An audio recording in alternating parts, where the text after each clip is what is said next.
কাছাৰত নৈশ বাছ আৰু ট্ৰাকৰ ভয়ংকৰ সংঘৰ্ষ সংকটজনক অৱস্থাত কেইবাজনো লোকক চিকিৎসালয়ত ভৰ্তি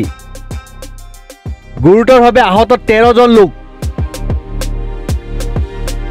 বৃহস্পতিবাৰে পুৱা শিলচৰ গুৱাহাটী 6 নং ৰাষ্ট্ৰীয় ঘাইপথৰ কাছাৰৰ ডিগৰখালত এক ভয়ংকৰ পথ দুৰ্ঘটনা সংঘটিত হয়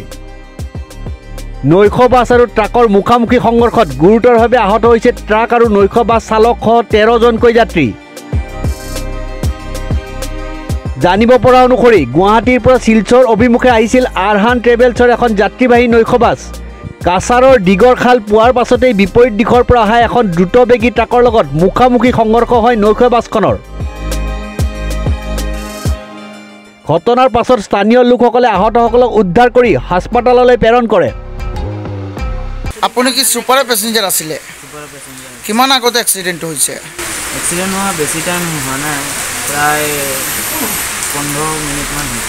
কিমান মানুহ জখম হৈছে সুপাৰত কিমান মানুহ আছিল মই ইমান চোৱা নাই 25ৰ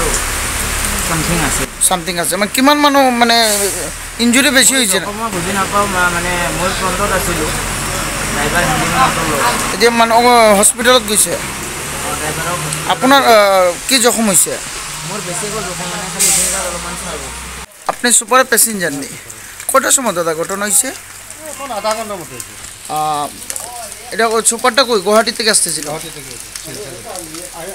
জখম কেমন হয়েছে ইঞ্জুরি কেমন হয়েছে মানুষ কম কম হয়েছে বেশি হয়েছে পুলিশ প্রশাসন আইসি নি না বর্তমানে ইঞ্জুরি পেশেন্টগুলো সব মেডিকেলে গেছে আপনার বাসা কোন জায়গা